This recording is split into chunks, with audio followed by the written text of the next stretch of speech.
Diamond Pawan Ritu పై సంజన సంచలన comments. Big boss season 9 తుది అంకానికి చేరుకుంది.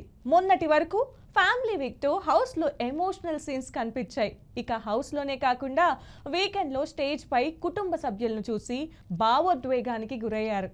ఇక ఇప్పుడు ఈ వారం నామినేషన్స్ ప్రక్రియ మొదలైంది. దీనిలో భాగంగా ఎవరైతే నామినేట్ చేయాలనుకుంటున్నారో ఆ కంటెస్టెంట్ ఫోటోను ఫైట్ చేయాల్సి ఉంటుంది. తాజాగా విడుదలైన ప్రోమో మాత్రం బ్లాస్ట్ అయింది. సంజనను రీతు నామినేట్ చేయగా ఇద్దరి మధ్య వాగ్వాదం నెలకొంది. దీంతో రీతు డెమాన్ పై సంజన సంచలన కమెంట్స్ చేసింది. రీతు వచ్చి సంజనను నామినేట్ చేసి తన వర్షన్ చెప్పింది. మీ గేమ్ కనిపించడం లేదంటూ రీతు చెప్పడంతో సంజన సీరియస్ అయింది. ఈ క్రమంలోనే రీతుపై నోరు జారింది.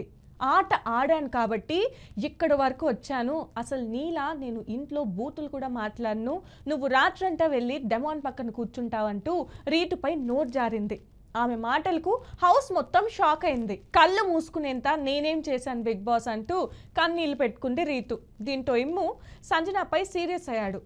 మీరు మాట్లాడింది కరెక్ట్ కాదు, వెనక్కి తీసుకో ఆ మాట అంటూ గట్టిగానే అరిచి చెప్పాడు. కానీ సంజన మాత్రం ససేమిరా అంటూ వెళ్ళిపోయింది.